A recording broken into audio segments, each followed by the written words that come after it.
Happy Monday, everybody. Hope you all had a great Monday and a great weekend. Me, another fun day at work. Also been reading up on Flash for Dummies. One of 4 books I bought this weekend. Trying to learn Flash programming. My dad is coming in to visit sometime this week. He's going to take me out to dinner for some barbecue. It's kind of nice to see him. I see him maybe once a year now. Still driving a truck after almost 40 years, so doing pretty good. It's always that. And been getting several requests from my Canadian friends to do a spooky tales on Canadian ghosts. And so this week, Spooky Tales is going to be from Canada. And our first stop is Alberta, Royal, Old Cemetery. This place is in the middle of nowhere. It has graves dating back to the 1800s, and whenever someone walks through the gates, fantastic chills run down the back of your neck. Old school / church is across the road in the middle of the field, coinciding with the graves.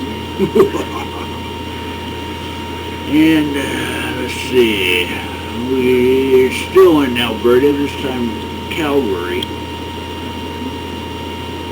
Zeller's Forest Lawn.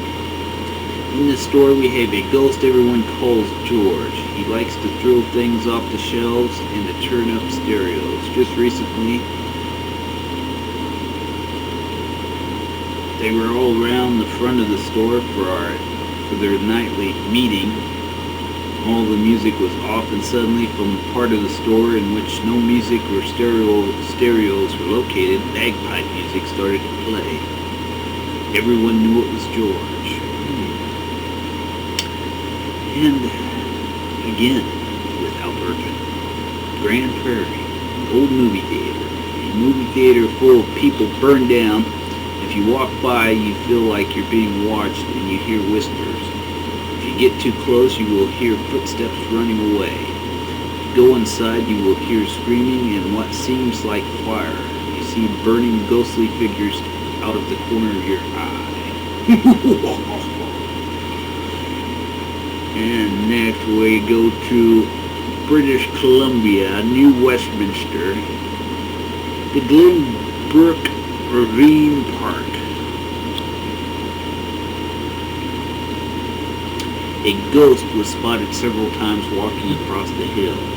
He was described as a glowing figure and was shot in the park in the late 80s. Some people have heard gunshots on top of the hills. Nobody who lives along the hills owns a gun. Some think it's the gun that killed this man. And still in British Columbia, Wales. They say that the Jack O' Club's casino was haunted. It burned down and someone took a picture. Many objects can be seen in the flames, especially a horse and rider, a girl with long hair, and a ghostly looking figure coming out of the chimney.